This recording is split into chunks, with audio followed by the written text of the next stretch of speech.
I've cooked Thanksgiving dinner in this house longer than some people have been alive. Bought it back in 1978, brick by brick, paycheck by paycheck, with my wife Denise standing right beside me. We raised 3 kids here. Patched scraped knees on these floors. Argued, laughed, prayed, cried in these rooms. This house wasn't just wooden walls. It was proof. Proof that 2 black kids raised with nothing could build something that lasted. Thanksgiving 2023 was supposed to be just like every other year. Turkey in the oven before sunrise. Collard greens bubbling slow. Mac and cheese baked just right. Family rolling in by mid-afternoon, hugging, laughing, talking loud like families do. Instead, it turned into the day I realized my oldest son didn't see me as his father anymore. He saw me as a bank account. My son Marcus showed up late. Way late. Everybody else had been there since 2. Helping. Setting tables. Keeping me company. Marcus walked in around 3:45. No knock. No dish. No apology. Just pushed the door open like he owned the place. "Where everybody at?" he said. Didn't even look at me. "In the dining room," I told him. "Food's almost ready." He brushed past me, and the smell hit me immediately. Liquor. Middle of the afternoon. My stomach tightened. Marcus was 46 years old. Divorced twice. No job for over a year. Living in an apartment I was still paying for because he needed time. Time was the one thing he always asked for and never used. Dinner started okay. People laughing. Stories flying. My granddaughter announcing she'd gotten into college. Everybody clapping. Everybody except Marcus. He was already on his 2nd drink, refilling his glass like it was water. When my daughter Alicia made a comment about hard work paying off, Marcus snorted. "Must be nice," he said. Alicia ignored him. Marcus didn't like that. "You got something to say it," he snapped. I stepped in. "Marcus, watch your tone. Kids are here." He stared at me like I was a stranger. "Man, don't talk to me like I'm a kid." That's when the room shifted. You can feel it when peace leaves a space. He stood up, started pacing, talking about how nobody ever helped him, how life wasn't fair, how everybody else got opportunities he didn't. I reminded him, quietly, of the rent I'd paid, the jobs I'd helped him get, the money I'd given him over the years. "That was nothing," he snapped. "You sitting on all this, and you call that help?" He waved his hand around the house. "That's your legacy," I said. "I worked my whole life for this." He laughed. "Yeah? And what good is it if I gotta wait till you're dead to see any of it?" The table went silent. Even the kids froze. I felt something drop in my chest. I told him to leave. He said no. Said he wasn't going anywhere until I did right by him. That's when he said it. "I want you to pull money out this house. 50 grand. Now." I said no. That house was paid off. Protected. Promised equally to all my kids. That answer made him explode. "You selfish," he yelled. "You don't need all this. You old." Then he shoved me. Hard. I hit the wall and slid down like my legs just quit on me. At 72 years old, bones don't bounce. The room erupted. People yelling. Someone calling 911. My son being dragged out while he screamed that I deserved it. I sat on the floor, staring at the same walls I'd spent my life protecting. And something inside me finally broke. The next morning, I didn't cry. I made phone calls. I went straight to my attorney. Told her everything. She didn't sugarcoat it. "That was assault," she said. "And you have every right to protect yourself." I told her to change my will. Remove Marcus. Completely. She asked if I was sure. I was. I wasn't angry anymore. I was done. When Marcus found out, he called screaming. Threatened court. Threatened lawsuits. Blamed his siblings. Blamed me. Never apologized. Never asked how I was doing.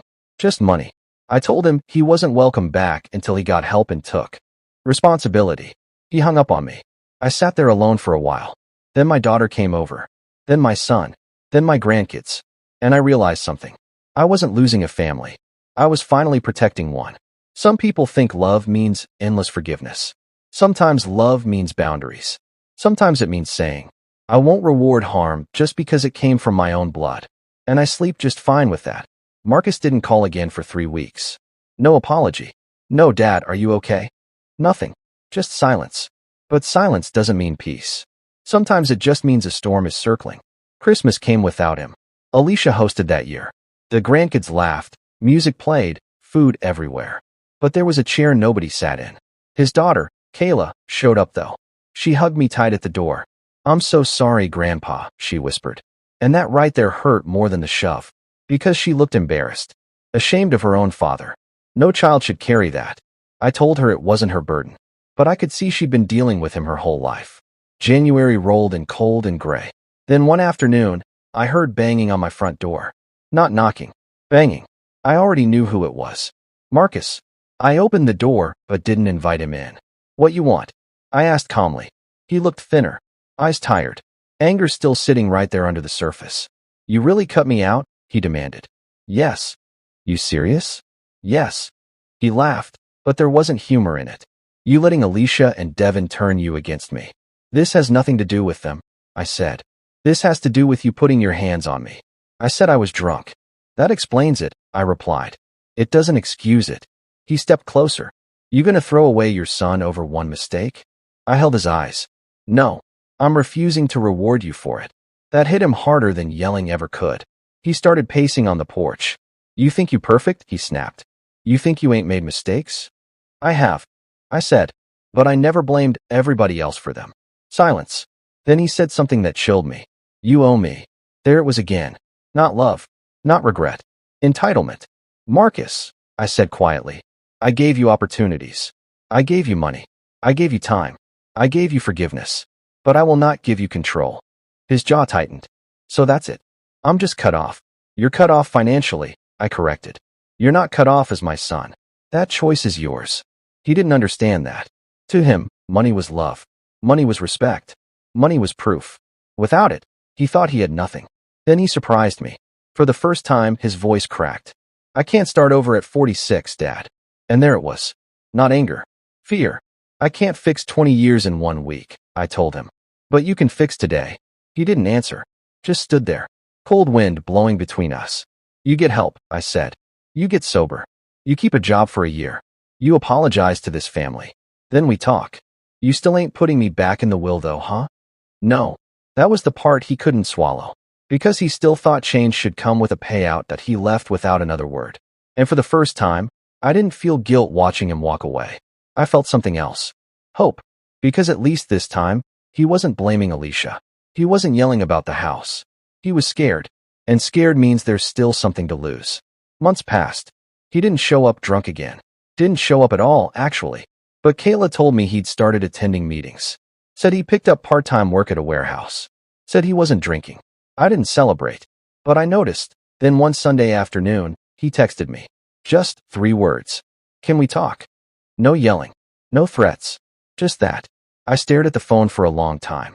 Because part 1 was about inheritance. But part 2? Part 2 wasn't about money at all. It was about whether a broken father and a broken son could meet in the middle before time ran out. I typed back. Come by Tuesday. 5 p.m. No alcohol. He replied. Okay. And that's where everything changed.